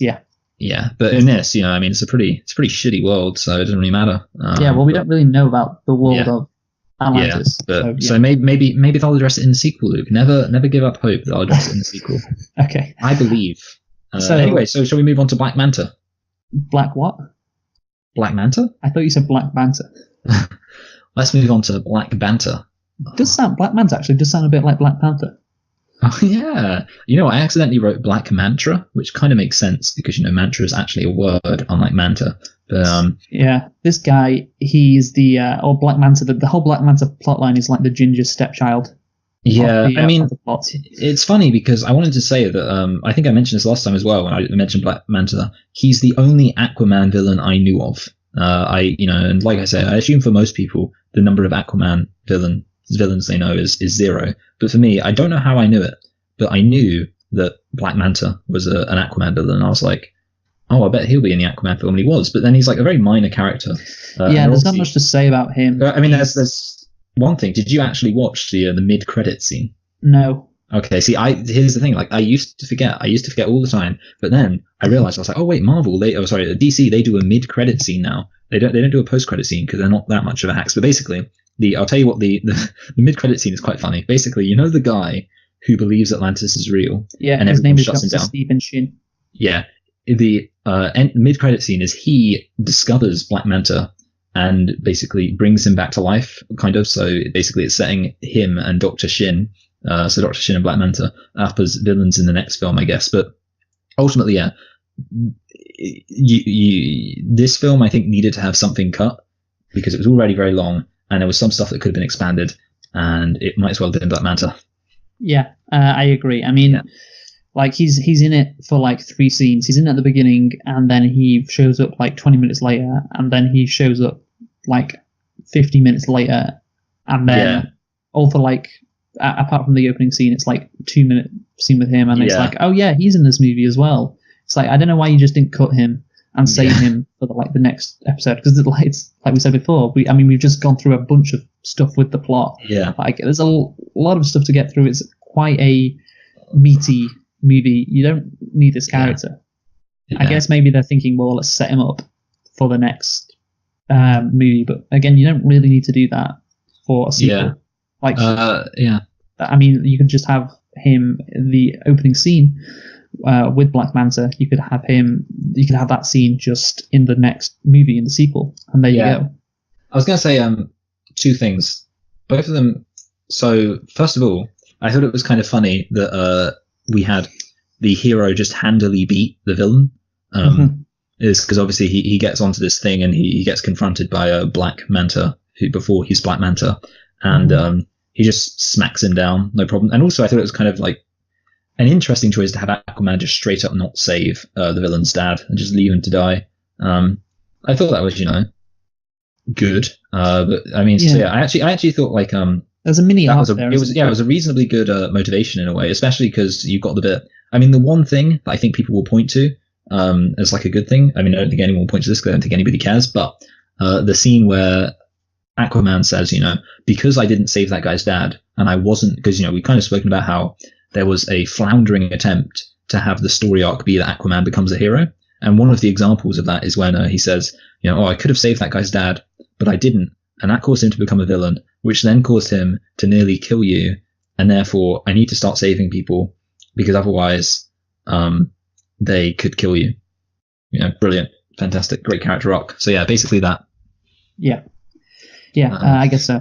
I think should we move on from that or? Yeah, I think we should move on. I got nothing more to say on that. It's a bit of pace to pick up. That was actually one thing I realized I could have said about Orm. I mean, we could say some characters, but I want to say anyway. Basically, I just thought it was like interesting that they had the villain didn't die at the end, which is something that often happens. But it was kind of like interesting. Oh yeah, that's all I want to say. Yeah, because like I was thinking about it, and it's kind of hard to think of many other films where the villain doesn't die. See, usually the villain dies at their own hand in some way. But yeah, this guy, he just lived, so well on him. Oh, also, he was played by the same guy who plays Owlman in Watchmen. Right. That's true. Anyway, so next we move on to romance. Romance / the relationship. Yes. This we haven't mentioned Amber Heard that much in talking about the plot. She facilitates the escape of Aquaman and helps him basically track down the trident, which he can then use to defeat Orm. But along the way, obviously, as you maybe would expect, once these two go off on their own, there is an attempt to build a relationship between Jason Momoa and Amber Heard, and that just fails spectacularly. There is absolutely no chemistry. Okay, yeah, I was wondering, because here's the thing: when you said you wanted to talk about the romance, I was wondering whether or not that was because you were thinking there was a romance. Because for me, the funny thing is, I actually initially wrote the romance thing under plot, and all I wrote was that the romance for me just kind of came out of nowhere. It didn't. Yeah, so there is no chemistry between these two. Obviously, Amber Heard starts off not really liking Jason Momoa that much, and it's like, okay, so she needs to she needs him because she doesn't want a war, and her motivations aren't really explained as to why she doesn't want a war, which is another flaw. So their scene in the Sahara, it was embarrassing, Michael. They're trying to do this thing in which Jason Momoa is like this dumb guy and Amber Heard's like this smart woman, and Jason she Momoa rolls her eyes and goes, "Boys, yeah, boys, eh?" And Jason Momoa's his dumbness is meant to be like charming, and therefore Amber Heard is meant to be attracted to him because of that. But the thing is, like, I think in that scene they make Aquaman like so dumb, like they're so desperately trying to be like Marvel. You can tell with that scene, but like Aquaman, he's just so dumb in that scene, and it's like he's meant to be like this king, and in other parts of the movie, like he can speak Italian, he can speak Russian, he knows all about those kings, which obviously you said was a nitpick, but he could just have good knowledge of Atlantis. He could have done his research, or he could know maybe that he didn't know those Roman generals had anything to do with Atlantis, and maybe he just knows his history. I don't know. Like he's dumber than he is in those scenes with Amber Heard compared to the rest of the movie. He's so much dumber, and it just really feels so forced, and there's just no chemistry between them, and it's awful. And yeah, I agree. I mean, that's the thing, because I was watching this and I was thinking to myself, because I kind of get tired of how whenever there is a man and a woman together, they almost always end up falling in love. And I was thinking to myself while I was watching this, I was thinking, am I just tired of this trope, or is this just a really bad relationship being portrayed? And yes, quite clearly when one really analyzes it, I mean, it's just, part of it is just like one of those things you just feel it. You just feel that there's no intimacy or like connection or anything that which is weird. I guess Amanda Heard is the one person in the world who doesn't want to bang Jason Momoa. Yeah, I guess you could say, well, she falls in love with Jason Momoa, or she maybe not falls in love. I don't know. She wants to start on that. Yep. Okay. Yeah, she wants to bang Jason Momoa because he's attractive. But I mean, that's you don't really need to go down that route. I don't know. Yeah. Like, there's no real reason for their romance, and it just feels really flat and, like I said before, forced. And it does feel like out of sync in the middle, because it happens in the middle of the movie. And remember when there's that scene in Italy when they're like, Amber Heard is eating roses. Oh, yeah. This jovial music playing, and she's doing like water fountains. Making dolphins doing a water fountain and entertaining that little girl. And it's like, oh, this is great and all, but it's kind of out of sync with the rest of the movie. Yeah, that's the thing. That was good, but yeah, they're trying to get the trident so they can save the world. And it's like, oh, we've got to go to Italy because we got to get that trident. And then there's just like a scene where they're just messing around in an Italian square. It's like, doesn't really work. Yeah, the thing is, it was a very effective scene, but completely out of place in a way. So it's like, if it was a film about two people, or a film where the love and the chemistry and the romance was well communicated, then that scene of them, hanging out in Italy doing the little dolphins thing, I'd be like, oh, neat. But yeah, literally, yeah, and it's like at that point in the movie, they're on an important mission. Like I said, literally to stop a war that's going to affect the whole world, and they're just messing about. It's like, not really the time to do that. So yeah. Also, here's an idea. What if Aquaman was gay? Because that way you'd have LGBT representation. What if Aquaman was gay? Yeah. Okay, J.K. Rowling. Well, I'm just thinking, what if Aquaman was, trans? What if Aquaman was demi-gendered? I identify as a god. Anyway, yeah. So I mean, that's the thing. There's not really much to say about the romance apart from just It's no. shit. Yeah, just no. And now we move on to action. Yeah. I guess. So I've got one thing I really want to say.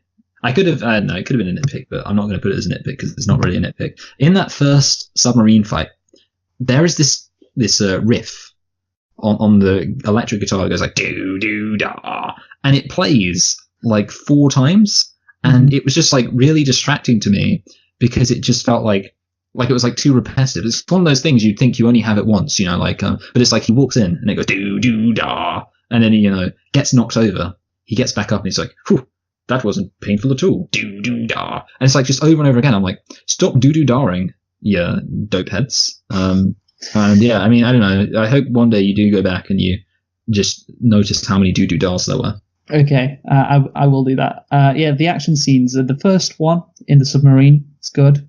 Yeah. The next action scene when they're fighting in that ship, which in Atlantis, it's decent. Yeah, I think the only problem I had with that is like it's the classic. The only person who can beat the superhero is the main supervillain thing. And you kind of think to yourself, well, these guys, they're still elite guards. They're still people who've probably been training to, fight people for a lot of their lives. I guess actually I'm kind of being a bit unfair because I guess you could probably say that they were at a disadvantage because it was not in the water and therefore I'm an idiot. So maybe I'll discount that criticism. Yeah, actually there's the fight right at the beginning with Nicole Kidman. That was good. That was good. That shot, yeah, of her like spinning around and Yeah. spearing somebody at the end. That was good. Then, technically speaking, seeing as she didn't use a spear, it's tridenting. Oh, trident. Sorry, yes. And then you have that fight scene in Italy. Again, and actually, this that was the dumbest. This happens. We haven't talked about it, but the explosions. I think it happens like 4 times in the movie. I can remember 3 when 2 characters are just like talking normally, and all of a sudden there's an explosion.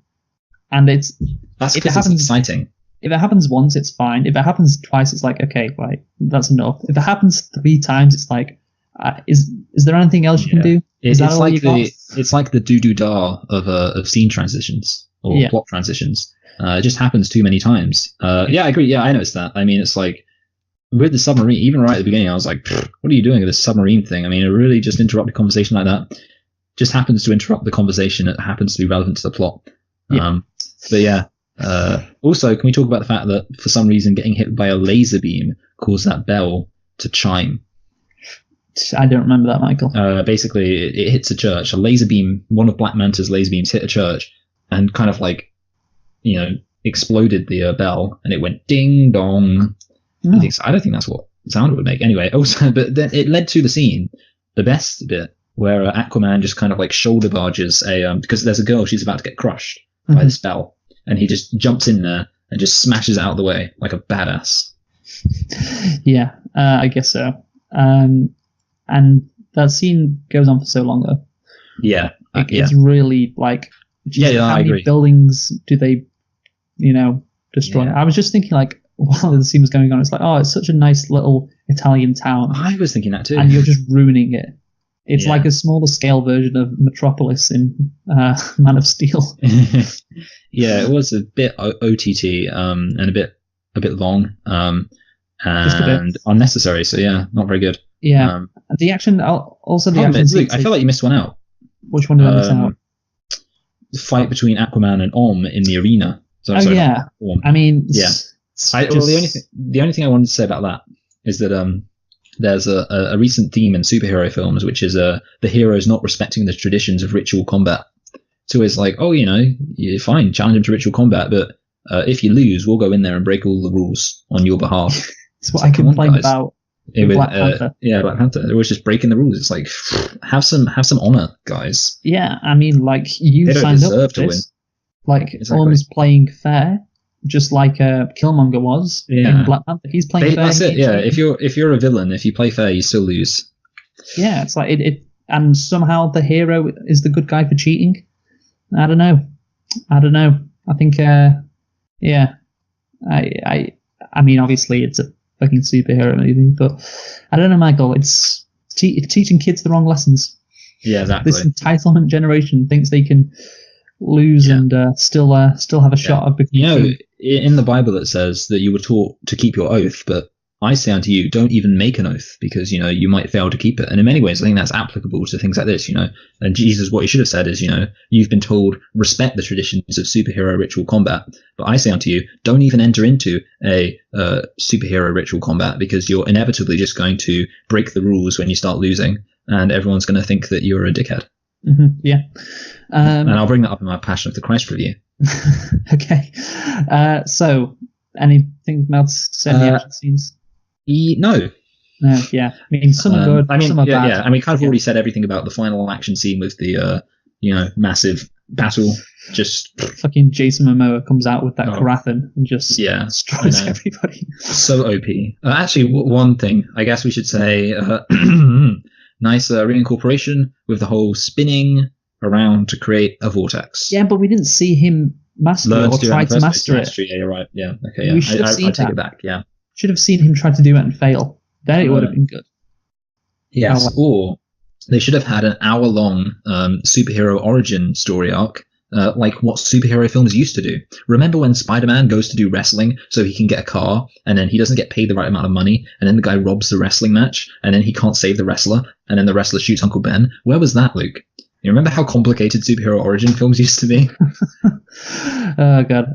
Anyway, Michael, do you want to? Let's talk about CGI next, because I think going off action CGI, that's a good segue. So, what do you want to say about CGI? So you've already said it. I'll just reiterate it because I think people have forgotten.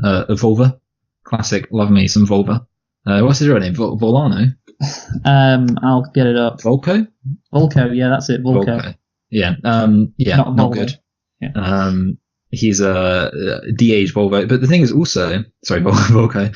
The young Aquaman when he's in the water looked very jarring to me, and I don't know. I think it was because they couldn't actually film him underwater, so he looks like the texture looks off, and his hair doesn't look right.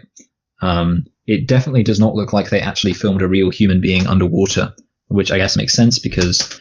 Then I don't know. I don't really know why. Doesn't that feel like it for all the action? Yeah, I guess. For some reason, I only really noticed it with that actually, which is strange. I mean, it all doesn't feel exactly right because obviously we've been underwater before. But it's like whatever, they're doing the best they can. Yeah, exactly. But yeah, what are you going to say about the CGI? I'm just trying to think. I mean, I mostly just had that kid written down. Let's think. I mean. The battle scene, we've already mentioned that. I think it's like everything's just the entire film. I think that's the problem. And this is why I said I didn't think the film cost very much. The fact that it's constantly underwater, it does just like the best that you can say about it is that you get used to it. But if you jumped into any scene in this movie just at random, you'd be like, wow, that doesn't look like people underwater at all. And yeah, I don't know. I mean, it's quite ambitious in a way because I guess it's quite hard. I mean, they probably have to literally be constantly CGIing people to make them look like they're actually underwater. With I do have to say, actually, a compliment to the CGI or the action. The scene in which Jason Momoa and Amber Heard are jumping off the fisherman boat, going into the trench. Oh yeah, and you got all the I don't know what they're called. All these weird. We'll call them deepers. Deepers. Yeah, that's what we'll call them. So, okay, Arthur and Mira are attacked by amphibious monsters called the Trench. So the Trench? The monsters are called the Trench. That's dumb. Yeah. So, yeah, anyway, that's they should be called trenches. Yeah, maybe. When they're jumping off into the water and going down to find the creature, that was really good. So, yeah, actually, that's true, yeah. To James Wan for that. That was a really nice scene. Also... the scene at the end with all the CGI again reminded me very much so of the Battle of Geonosis. Yeah, it's an absolute CGI fest. Yeah, it's just lots. Anyway, music, Michael. Music. Okay. So. Do you want to? Also, actually, one thing on the CGI, I also just want to say the actor for the kid wasn't very good. I know he was not. Yeah, I just want to say that because I wasn't really knowing. So the music, okay. I was so excited when I heard Ocean to Ocean. It just made my day. I mean, how I can't remember the lyrics. I wish I could, but it's so beautiful. It's based off From Africa Ocean. by Toto. It's gonna take a lot to take it away from you. There's no I actually, I don't know the lyrics to Africa. I know the idea of it. I know the basic idea.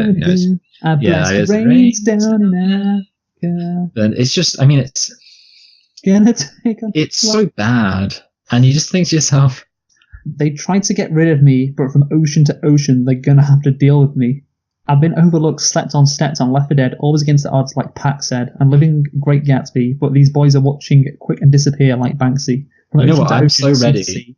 I'm going to listen to that after we've done this podcast. That's how it's like. It is genuinely. I think it's the room of a of superhero soundtrack songs. It's so like annoying and jarring. It's like it's like out of nowhere. All of a sudden, when they get out of the water in the Sahara Desert, then like it's slow motion. It's like nothing that you've ever seen in the movie before. Like it's completely out of place. And it's just this weird song in the background. It's hilarious. Yeah, I remember when I listened to it the first time, I was thinking to myself, when would they have this in the film? I was thinking they'd have it in like a workout scene. That's what I was thinking. But it just looks like getting out of the ocean, and it's slow motion. Yeah, but it's just maybe it'd be good if it was over like a fight scene. I don't know. Oh God, yeah. I mean, that's the thing. There's just no point where you can really. I mean, even like the tune itself doesn't work. I mean, it's not just the fact that it's terrible. It's the fact that even if it was a good song, there's no way you can fit that in and not just feel strange. And that tends to be the case with these, silly, pop songs made for soundtracks. I don't think you can have a pop song made for a soundtrack of a like serious fantasy action adventure film. I mean, I didn't even like Kendrick Lamar's song for Black Panther. Yeah, I guess so. Yeah, and the other thing I wanted to say, I mean, this is the different one, but I also didn't like the song when Black Manta was renovating his weapons. He was renovating his weapons. I can't remember what the song was, but it was kind of like a pop punk song that's just like, yeah, renovating my weapons every day, gonna paint them black. Okay. I mean, that wasn't the tune or the lyrics at all, but it was the spirit of the song. Was the spirit. I think we should move on to characters now. Yes. You got the list up, Luke? I have got the list up. We should call you List Luke, because you're the one who always has the lists up. Okay, let's see if that sticks. We got Jason Momoa as Arthur Curry / Aquaman, a half Atlantean, half human, who is reluctant to be king of Atlantis. He's called Arthur, and he's the one true king. Oh, yes. He has so this is my thing with Aquaman, and maybe it's explained in the comics, but this movie didn't explain it, so I don't really care if it's explained in the comics. He has the ability to manipulate the tides of the ocean, communicate with other aquatic life, and swim at supersonic speeds, and possess superhuman strength. I know so firstly, I know that he doesn't. He only has. He's the only Atlantean that has the power to communicate with other aquatic life. I think that's established because I get you. That thing, what is it called? The Karathan, is like, oh, you can understand me. Yeah, exactly. Yeah. So that's established. He's the only one who can do that. We'll get onto that later. But can the other Atlanteans do what he can, like swim at supersonic speeds, possess superhuman strength? Because it appears that Amber Heard's character Mira can do that somewhat, and obviously Orm can do that as well. He's more than a match for Aquaman. So how prevalent is this among Atlanteans? Well, so what I've heard is that the reason why the Atlanteans are strong is because of the ocean pressures. That makes sense. So are all the Atlanteans superheroes then? I would guess like to varying extents. I think that's probably it. I would imagine it's kind of like, so I think every Atlantean is stronger than a regular human being. They're a bit like Krypton. What's the word for somebody from Krypton? Kryptonians. Yeah. So it's kind of like one of those things where, if an army of Atlanteans invaded Earth, then even the relatively weak ones would be a bit of a problem unless we were able to break those things on the back of their head, in which case they'd all drown. So that's the thing. Like, why is he a superhero? Why is Arthur Curry a superhero? Why not like a random Atlantean? I think, it's because the main reason, I guess, is because Arthur Curry has the ability to live above land. So can fucking Orm, and so can his Mira, and so can Mira. Yeah. Okay. I actually, I never actually thought about that. It makes no sense that that like there's some people who can't and some people who can't. Yeah, I think what you're basically getting at here, and you're completely right in this, is that there needs to be an explanation for the different stratagems of I think that's the word, but no, I mean stratums, not stratagems. Stratums of a superhero, Aquaman, or Atlantean abilities. Yeah. Is there the lowest of the low, who's like, just basically like a weak little fish. I mean, how strong are the crab people too? Yeah. Okay. So we've established he's not actually that special in terms of his strength and his speed, which is unusual. In fact, the irony is the only way he is special is in his ability to talk to fish, which is the one thing that everyone makes fun of him for. Everyone's like, oh, Aquaman, he's the guy who can talk to fish. So he can talk to fish, but how can he do that and nobody else can? Yeah. Well, Harry Potter, where he can talk to snakes. Yeah, that's because he's got a bit of Voldemort in him. Yeah, so maybe we'll find out that Aquaman has a bit of ocean Voldemort in him. Maybe that's going to be part 2. It's going to be, the Chamber of Ocean Secrets. So that's the thing. Like he can do that. So he can talk to fish, but why? Why can he talk to fish? And it's not explained, and there's no really acknowledgement of it. So it's at the beginning of the movie he can he's communicating with fish, and at the end of the movie. He's communicating with another fish. It's what defines him as a true king. I guess I could imagine like it is almost like a Voldemort thing in that it's like but obviously instead of being Voldemort, it's King Atlan, and it's kind of like. But then the thing is that doesn't really make any sense because then you'd think there'd be a whole lineage of them. So I can imagine it's something like so King Atlan had this ability, and there's kind of like it kind of comes from that. That would be good. Then the problem is I that's the assumption I'd make. But then number one, that's not explained explicitly, and number two. Well, why doesn't his mum have that? Yeah, exactly, yeah. And why doesn't his brother have that? And so on and so forth. And the thing is, what is different, one thing that's different about him is because he's half human. And that could be like something like, he's Atlantean, but because he's half human, that gives him special powers. But then that doesn't really make sense. If he's half human, that his special power would be to talk to fish. Yes, exactly. Yeah. They probably need to. I don't know. They need to explain Aquaman a lot. Definitely. That would be. Yeah, it seems rather it seems like he. Like there's the problem with him. He's got a bunch of people who are all equally as powerful as him. The reason why Superman is so powerful and why he's Superman is because he's the last one of his race. Like if he just lived on Krypton, he would just be like any other fucking Kryptonite or Kryptonian. Sorry. But it's because he is the only one of his kind. That's what makes him a superhero. Aquaman is not the only one of his kind. There are millions of people like him. And they're all varying degrees of as powerful as him. Yeah, so what makes him a superhero? What makes him so special? Why is he the one true king? That's true. I don't get. Yeah. Basically, to be honest, I think the thing is they did need to maybe not necessarily a superhero origin film, but they definitely needed to make this a superhero explanation film. I think maybe they should have made the film more about like learning about why Aquaman is the way he is, and that probably would have worked better. Because like you say, there's no explanation for any of that, or there might be in the comics, but if there is an explanation in the comics, then that means that James Wan is without excuse, because he should have just read the comics and put in the explanation from that, buddy. I wonder how many Aquaman comics there are. I don't know. If Clark Kent lived on Krypton, he could just be like an accountant, But apparently, apparently Arthur Curry is somehow special, and it would be nice if that was explained. But maybe, like I said, maybe it is in the comics, but it's not in this movie, so I'm still angry. Yeah, I agree. Yeah. So you're completely right. On to Mira now. Mirror on the wall. She manages to cook her husband. I just ignored that mirror on the wall joke. I'm very upset. No, so she cooks her husband, disobeys her dad, but it's all okay. Yeah, exactly. That's the thing. I guess the good thing is she's kind of like an emotional cooking, because she never actually has sex with Aquaman. So, Okay, an emotional cooking. Yeah, the thing is with Mira, again, she's just there to be the romantic. Yeah, she's just there to admire her. Oh God, the romantic interest for Aquaman. That's the only reason why she's there, and she's not very interesting. Also, she does have a special superpower. She possesses hydrokinetic and telepathic powers that allow her to control aquatic environments and communicate with other Atlanteans.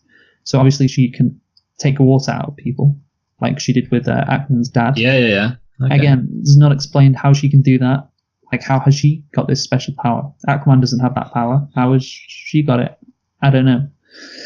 But there you go. Yeah. So I think, yeah, did you got anything else to say about any of the characters? Because we've discussed all.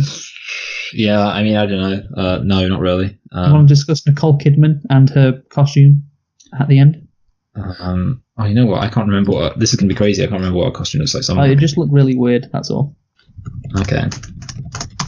Well, basically, Luke, I mean, I did want to say, I guess, why did, oh yeah, okay, I got you. I just thought, why did, Volko, why did he betray the king? Why did he? Because he was loyal to.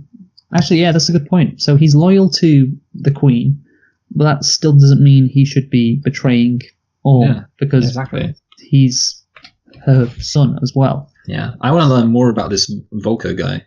Nudist. I want to see a Volko. I want to see Volko a solo story. His first name is Nudist.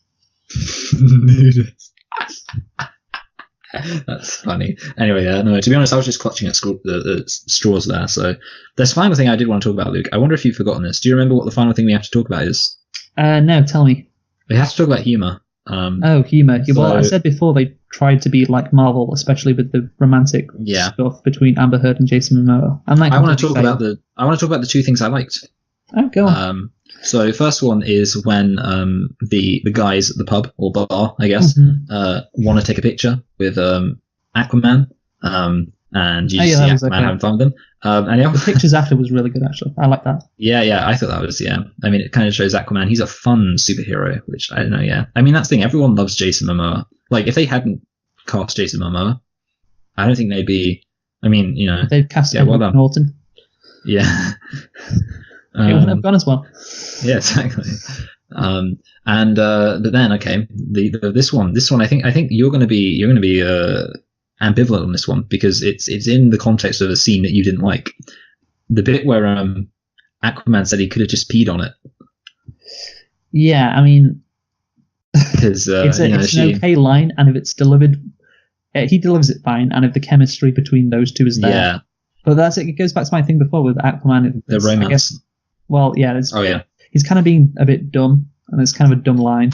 Yeah, and I think it would have worked better if he was like being a smart ass rather than a dumb ass. That's the problem. Yes. Yeah, I think because we like smart asses, don't we? Like what's his face, Tony Stark. Yeah, but we hate like dumb asses. Yeah. Tony Stark, classic Tony. Those are the two I liked. Yeah, I mean, you are right. It could be funny, but I don't think it was. And like I said, it just again goes back to what I said before about he's a lot smarter in the rest of the movie than that scene where he's really dumb, and it just feels forced. And that line again is not the dumbest line, but it's certainly not as good as it could have been if he, like you said, had done it in a smart voice. Then it would have worked more. Yeah. Well, the important thing is that Aquaman now has something in common with Donald Trump. Yeah, that's what we've established. So, on that note, do you want to conclude? And R. Kelly. Jesus. Do you want to conclude? Yeah, okay. You know what? Actually, I just realized I don't know if I've ranked this. Oh dear. Because I was thinking about it for a while. I mean, I'll be able to. I can do these things on the fly. So Aquaman. It is the best. What's it called? Film, DC film, but that isn't saying much because my highest. Wonder Woman, we established this. Oh, sorry, yeah. We haven't reviewed Wonder Woman. It's the best. That's what I mean. I mean, it's the best DC film we've reviewed. I mean, I know that I can't really be angry at you there because I wasn't being clear. Like, yeah, you idiot. I'm saying it's the best one we've reviewed.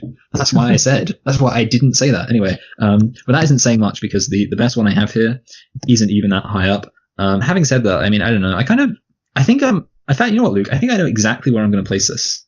Like 100%. Okay, so.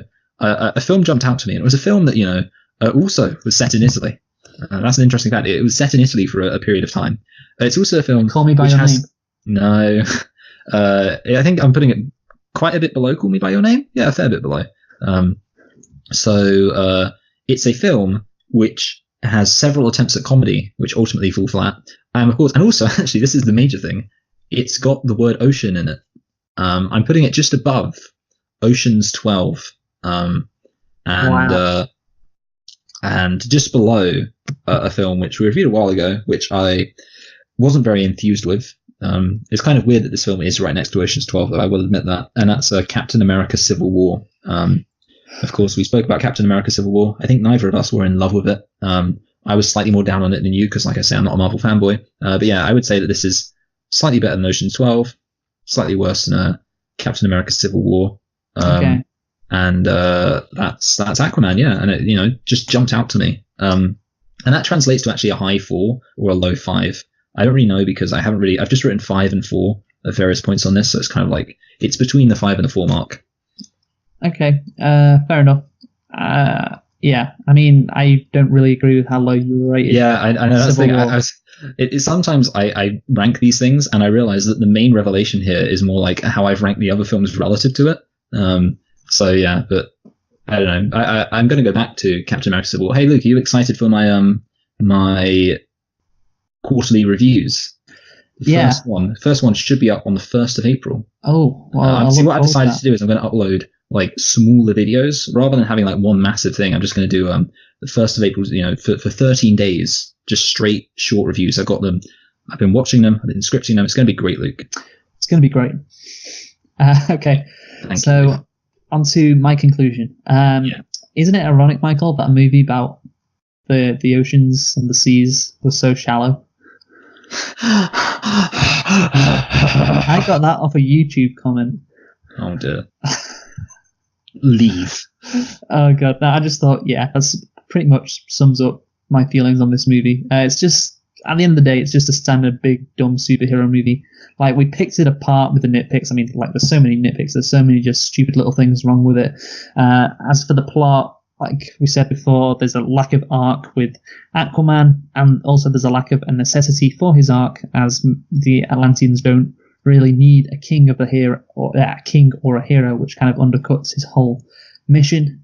The villain, Orm, he was okay. He wasn't the best villain, wasn't the worst villain, but again, I kind of think his motivations, if they were like he just wants power, they could have been spelled out a bit more. That would have been good. The relationship between Jason Momoa and Amber Heard was awful. The bizarre scene where they're eating roses, and that awful full scene when they're in the Sahara Desert. And you've got the music of Pitbull playing in the background. Really bad 10-minute stretch for this movie. Action scenes, some are good, some are bad, and I guess that's what people go to it for. Like I said, it's a big dumb superhero movie. People care about the action, and it delivered. So that's my thoughts on this movie. Just comparing it to the other DC movies, I think I haven't really praised this movie a lot, and we kind of did it at the beginning, but if we're just contrasting it to like Batman v Superman and Justice League, it is certainly better than those movies. It is not depressing, it is not dark, it doesn't take itself as seriously as Batman v Superman, for instance. I don't think any superhero possibly could. Yeah, sorry, actually, I should just say that's the real saving grace of this, and I guess something we didn't actually say, but yeah, the fact that it doesn't take itself seriously is basically what defines it as an okay film. We said at the start, we've really picked it apart and said why it's not a good movie, but it's what makes it passable is the fact that it knows what it is. You've got an octopus banging some drums, for instance. You don't see that in Batman v Superman, and it's all right. It's for a superhero movie. It's got a lot of flaws, but at the end of the day, it's when you walk into that cinema, or if you did walk into that cinema, you knew what you were going to get, which is just a big dumb movie. So I'm going to give this, Michael. It's also actually the pacing. Also, I need to mention that it's quite good. It moves on quite quickly, as you would expect with all the plot that's going on. But it does. There's not any moments where it feels that boring, I'd say. Which I don't know if you'd agree with. Yeah, basically. There's no moments where it feels. Yeah, there was no moments where I was bored. Yeah, exactly. Which is again another plus point for it. So it's 5 out of 10 for me. Yeah, that's fair enough. Yeah, I'd say this is quite a definitive 5 in that there's nothing absolutely horrible about it, but there's nothing that really stands out as good. So exactly. But that's the thing. We're saying we're kind of half praising it, but at the end of the day, it's like a 5 out of 10. Exactly. Yeah, it's kind of weird. Yeah, it's like it's relative to the standard, but really, there's no reason to ever watch this film unless Aquaman 2 is really good, and you need to watch this film for context. Yeah, I get. You've got to prepare for these things. It's how bad DC has been. Because, like I said at the start, if this was a Marvel movie, we'd be slamming it, and well, we have kind of slammed it, but we wouldn't be saying, oh, you know what, it's not depressing, the pacing's good, it's not boring. We wouldn't be complimenting it in any way because we would be comparing it to the Marvel movies. So yeah, it just shows exactly. how bad it just DC shows how much is. we're Marvel fanboys. Yeah, exactly. God, actually, Shazam, do you want to predict the Rotten Tomatoes score for that? I think it's going to do reasonably well, actually. I don't know. I mean, do you know who's directing it? I don't know. See, that's the thing. I mean, tell you what, you predict the Rotten Tomatoes score, and I'll look up who's directing it and make a more informed opinion. Okay, I think it's going to be. Let's give it a cool 85. Oh wow, that's potentially better than I was going to give it. So, Lights Out. Actually, I heard that film wasn't very well received.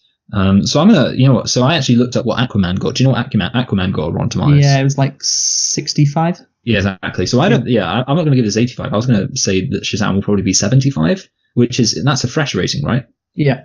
Yeah, so a certified fresh rating. No, I think certified fresh is above 80. Oh, really? Okay, well, in that case, yeah. But I'm going to give it 75. So at least that way, yeah.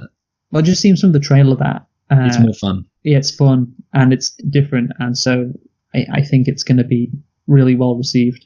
Okay, now you're making me doubt myself. Thinking. I'm basing it on the fact that this guy, I'm just saying, this guy, he seems to have made terrible, terrible films like Closet Space. By the way, Attic Panic.